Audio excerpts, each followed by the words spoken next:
next up is the Q&A session. So so I will read the questions out loud, and each speaker will have the opportunity to answer the questions. Just a reminder that the speakers will be judged on their ability to answer the questions. So now let's start with questions for Dr. Nicole Chen. So Nicole, if you are here today, could you please turn on your camera and your sound so we can hear you?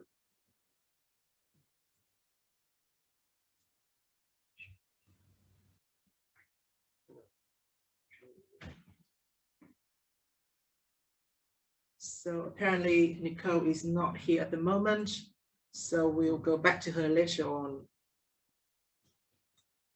The next speaker is the next questions are for Dr. Yudi Duarte. So Dr. Yudi, are you here? Could you please turn on your camera so we can see you? No. No, so Dr. Yudi is not here either. Okay, so Dr. Setya Abdu, are you here? Yes. I'm pretty sure that I've seen him. Yeah, hi, Dr. Setya. How are you? Hi. Yes. So we have a couple of questions for you. Could you hear me? Yes, thank you. Yes, I can, but unfortunately I cannot activate my video, my camera. Oh, that's fine. Okay, all right. But we can hear you, so that's good. So the first question is that is related to your presentations. If there's an optimal condition, a pulse electric field that could be applied for all of the potato cultivars in your study, or does each cultivar require a specific condition? Dr. Setya? Okay, thank you for the question. Well, actually, in so far, what I understood is that surely cultivar has initial properties in terms of precursor for the color development, and surely also that processing condition in this case is PEP at the same level and applied for different cultivar result in different level of change in terms of precursor level is affected. And furthermore, still some finding is that although the change is I mean, we can say that minor for cultivar that is suitable for the for potato chips in terms of color darkening, we can see that PEP does affect the change in this color development, as we can see from the kinetic parameter, especially with Arrhenius model. I hope that my words answer the question. Thank you very much. So the second question for you is, so the results of color development during frying are very relevant for the food industry. Have you done any studies so far on the digestion of the fried potatoes? And if yes, can you share with us some of the results? All right, thank you for the question. Unfortunately, I didn't do on the digestibility fried potato chips, especially as affected by the PEP treatment. Yeah, so that I cannot answer the question. Okay, so what do you think about the digestibility of the fried potatoes after the post-electric field treatment?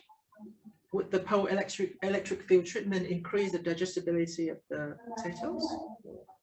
What's your opinion on that? Okay, thank you for the question. There are some possibility in my opinion. First, in terms of mass transfer as a feature of the PEP that can affect the cell membrane portion. it can affect the enzyme contact enzyme substrate ratio in this case, so that enzyme diffusivity can be improved in this case. But on the other hand, also the presence of oil is probably need to be considered as well, because truly that because in this case the structure or the thickness of potato chips is rather very thin, so that there probably a challenge in adjusting the point, so that the oil availability and the moisture that contain the enzyme can work properly. And the last thing is regard to the starch, and in this case starch is also probably from this point of view, starch is not affected by PEF itself, but it might mostly affected by the cleansing after PEF treatment. That's the explanation that probably need to consider in future study. Thank you. Thank you, Dr. Sitya. Moving on to the next speaker, Dr. Mel Chen. Are you here? Yes, Hi, I'm here. Dr. Mel. How are Hi. you? Yeah, good. Great to see you. Yeah, So great to see we you have too. a couple of questions for you. So the first question is, there are several processing techniques to modify the structure of the potato patitine. Why did you choose high hydrostatic pressure? And what are the benefits of these techniques compared to others? In our laboratory, we have always used HHP, because it's a level high technology without thermal heating. So it's a kind of green and safe technologies. And for now, we did not compare with other modified technologies, whether which is better, maybe for the patatine's bioactivity. But maybe later we can consider to compare different technologies. Yeah, that's all. Thank you. What's about the cost of the technology? Can you comment on that?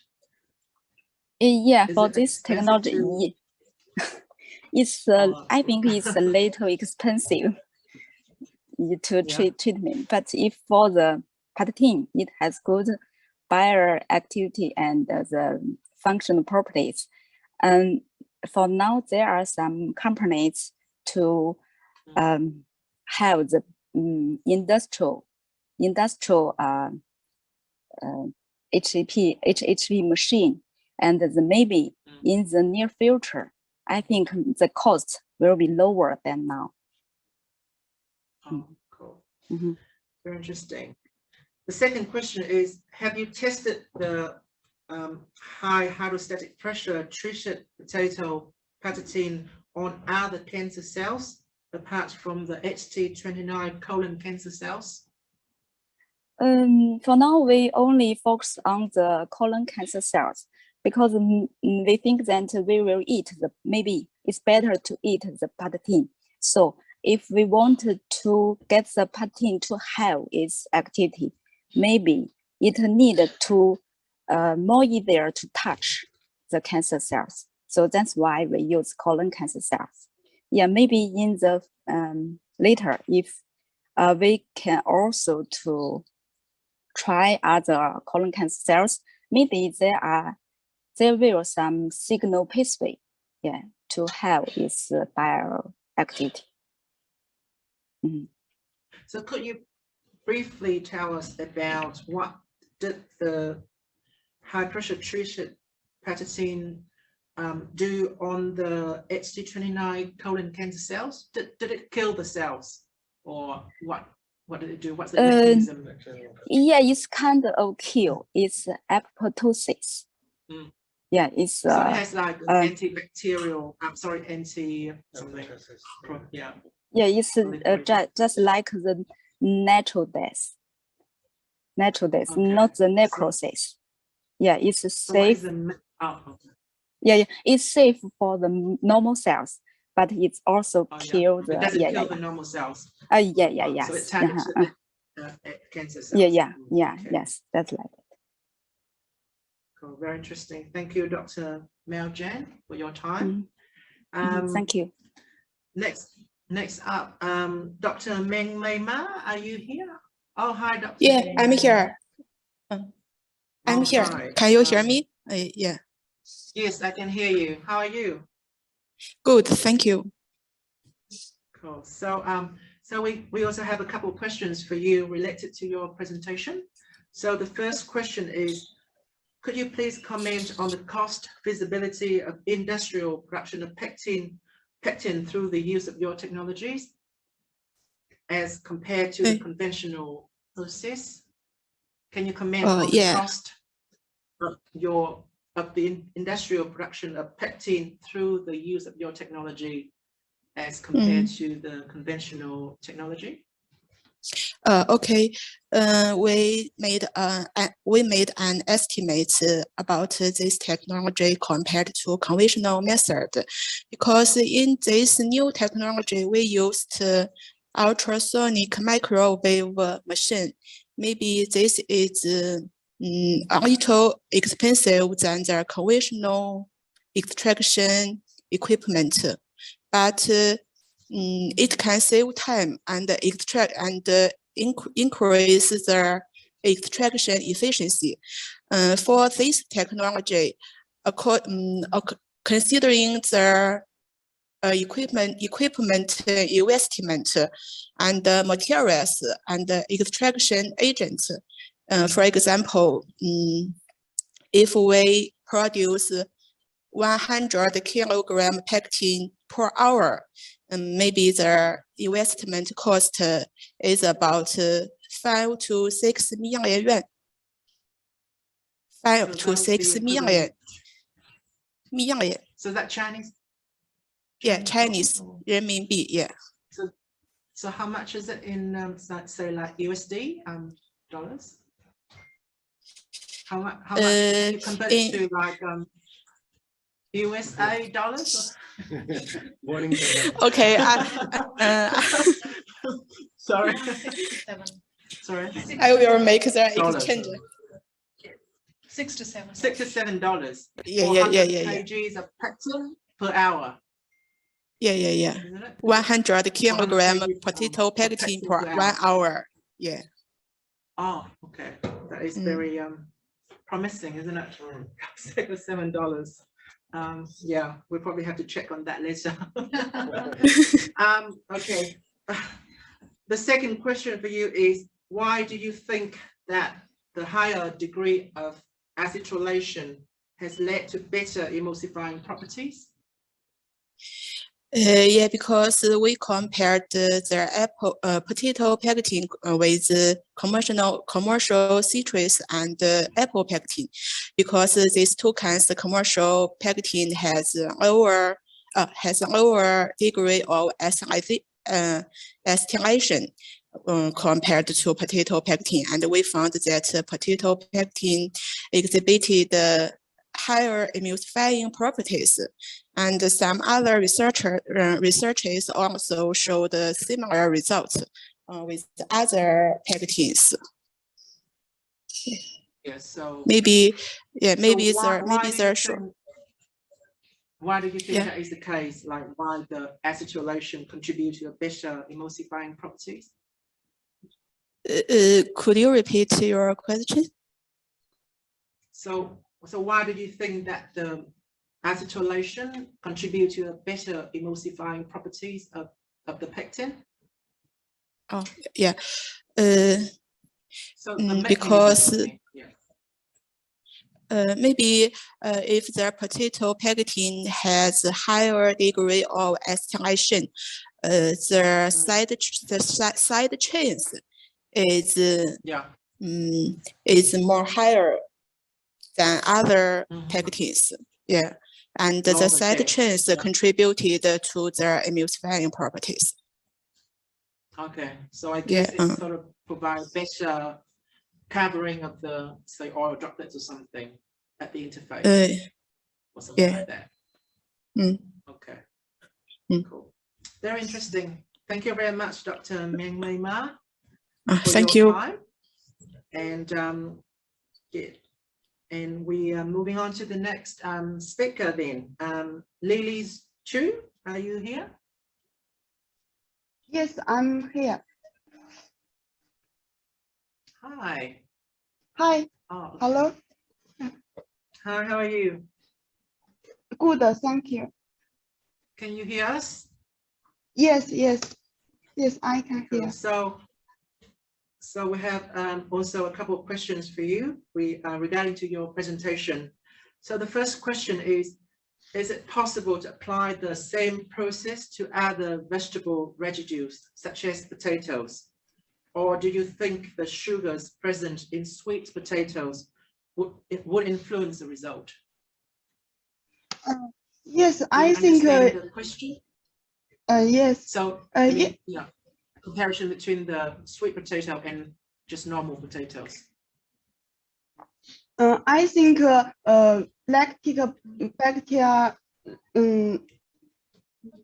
sorry.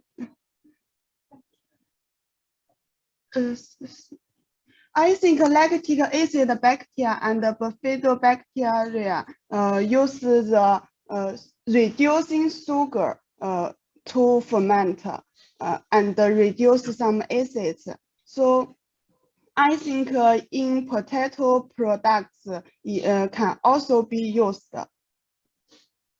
Mhm. But the normal potatoes, you know, like the white flesh potato, they don't contain a lot of sugar, do they? As much as the sweet potato. So, so what do you think about that? Because normal potatoes still have some starch.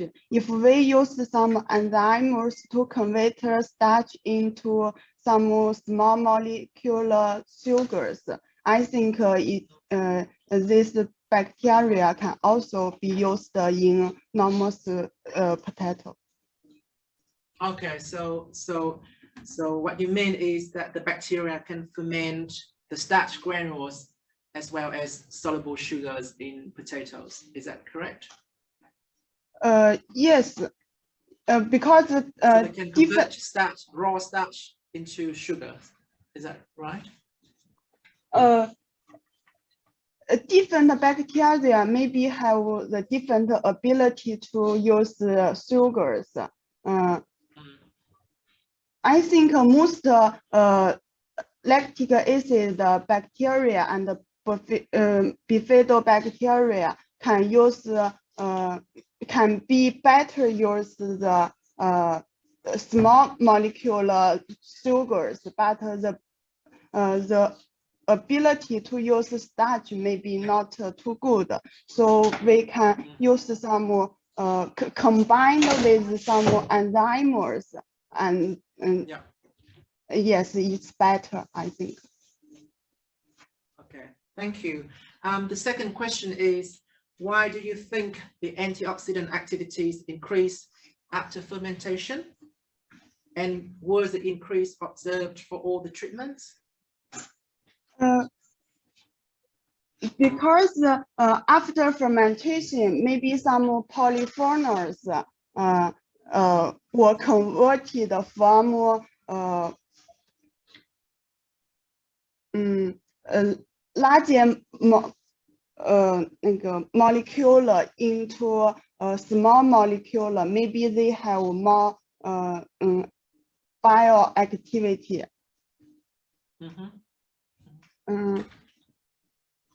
And did you see that in all of the treatments? Did you observe that in all of your treatments? In all samples after fermentation were increased. All of the treatments, all of the samples. all the treatment, all the samples treatment with bacterial fermentation were increased, but they have different increasement. Different degrees of increase in antioxidant activities. Cool. Okay, thank you, Lily, for your answers. And we'll see you later. Okay, thank you. Okay, the next, thank you very much, Lily. So the next speaker is Lulu Lee. Are you here with us, Lulu? Yes, I'm here. Hello. Hello, can you hear Can you us? Yeah, I can hear you. Can you hear me? Yes. So the first question for you is, could you please explain the ultrasound mechanism? How does it affect the samples? Okay, thank you. Your question. I think the ultrasound can increase some energy and like hot and electron, and this energy can destroy the fungi cell membranes and can inside the fungi and to kill the fungi. That's all. Thank you. Yes. So, can you explain a little bit more about the ultrasound? Is it like the wavelength or The that can penetrate through the cell membrane, or? Yes, cell membrane and the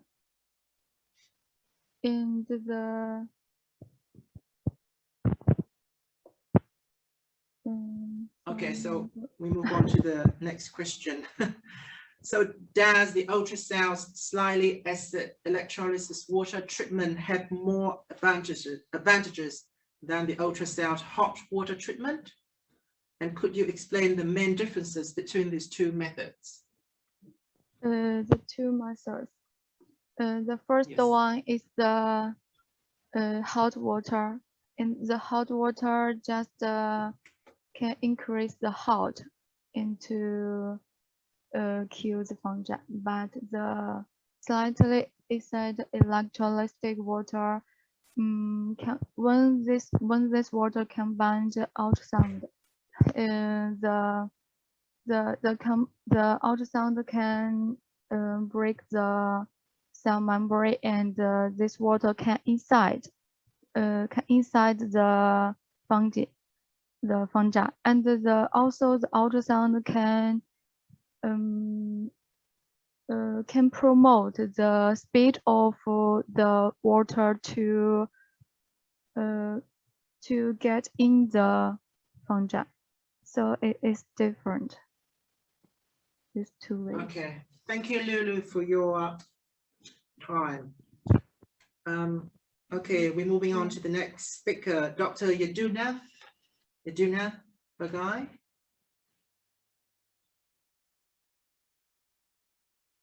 Are you here, Dr. Yadunath?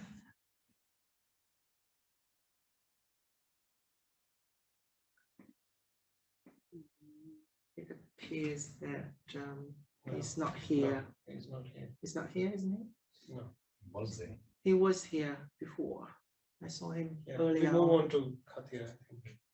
Okay, so we are going to move on to the last speaker, Katia Bravo. Are you here? Hello, Oh, I'm here. Hi, Dr. Yadunath. Okay. hello. Hello to We're just about to everyone. leave you behind. Hello, hello. Hi, Dr. Yadunath. How are you? I'm fine, thank you. We are very impressed with your traditional outfit. Attire, yes.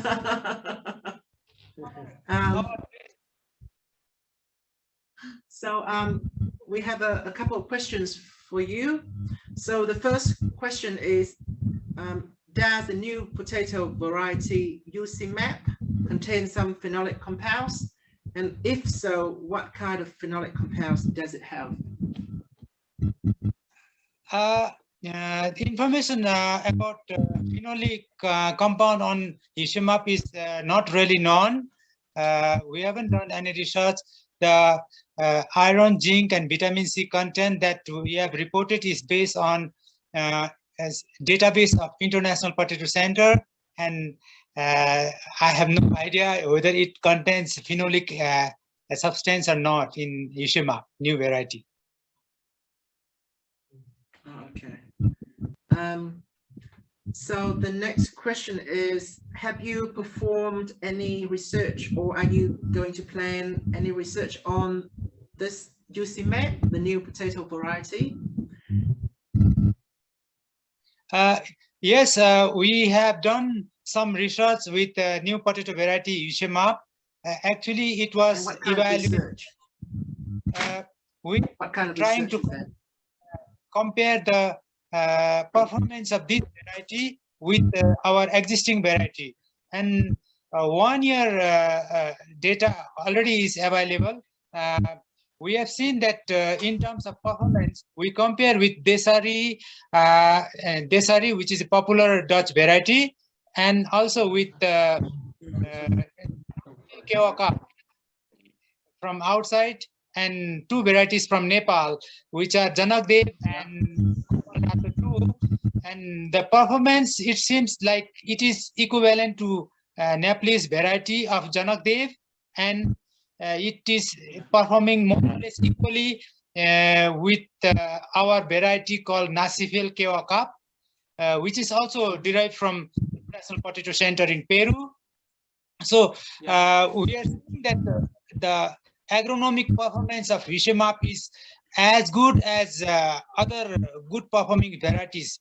Apart from Desari. Desari in Bhutan is degenerated because it has undergone a lot of chronological aging, and we have not been able to replace it. So Ishimap has outperformed Desari. So this agronomic performance and performance in high altitude region of about 3,000 meters above sea level, we have tried it out, and it is performing well. 1 year we have tried out in very high altitude of Gasa district, which is called in a location called Laya, but it is performing well. So those are the new research we have been doing here in Bhutan. Okay, cool. Very interesting. So just out of curiosity, so UCMET is Bhutanese language, isn't it? What? Yeah, we are from Yusipang. We wanted to give our name, and map means red. It is variety, so you say map, we have given name. And this variety, interestingly, is lead blight resistant, moderate resistant to lead blight, and also it is high yielding. And other good things that I have presented is that it is really contributing to this iron, zinc, and vitamin C. And that is how this variety was also released in India in the name of Ishimap because of these good traits. Very interesting. Thank you, Dr. Yajudna, for your time. Thank you very much. For letting me participate in this conference. Thank you very much. Although my research is not very interesting. Thank you. Oh, no, all of the research here are all interesting. So the last speaker is Katia Bravo. Is Katia here?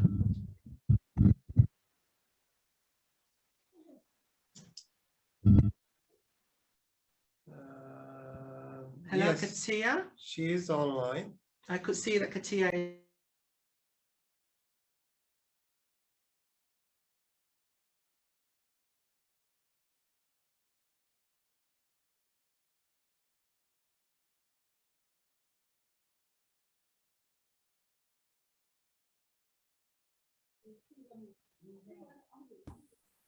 Hi. Hello. Hello.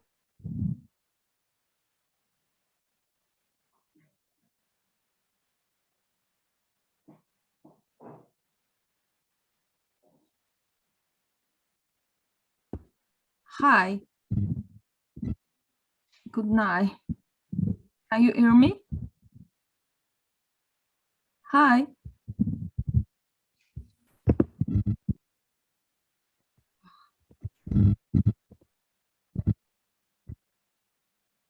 Hi.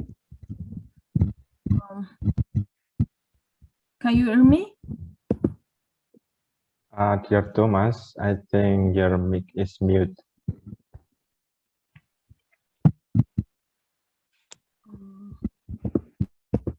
Hi. Yes, we can hear you. Okay, so, okay. Hi. Good night. I can hear Dr. Yeah. Du.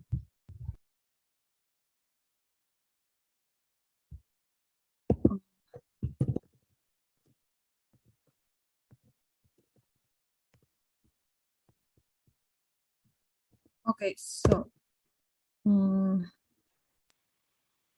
yes, now. Turn it Hello. on.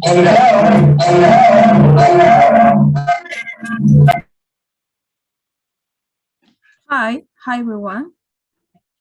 Hi, can you hear me? Yes, yes. Oh, no, it's Okay, no, it's- so sorry for the technical problem. Is it evening there? Yes, 11 p.m. Oh, okay. Ah. Thank you for staying up so late. Nice. We got a couple of questions for you. So the first question is, what is the role of amylose compared to amylopectin in controlling the rheological and pasting properties of potato starch paste? Can you repeat, please? So what is the role of amylose in controlling the rheological properties of potato starch? Okay. Some you explain? research say that amylosa is kind of network between them. Inside them is the amylopectin, but in starch potato could be different. Sometimes, or I think there are amylopectina inside the granules because has more phosphorus and more swelling power than other starch, could be more influenced too. Instead, amylosa by amylosa by himself or by herself. I think is starch potato is different to other starch. Okay. And what is the role of amylopectin in controlling the rheological property of starch? And pasting properties. And pasting properties. Pasting.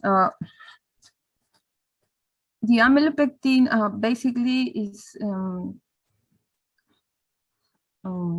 swelling, but the swelling of the granule, basically that.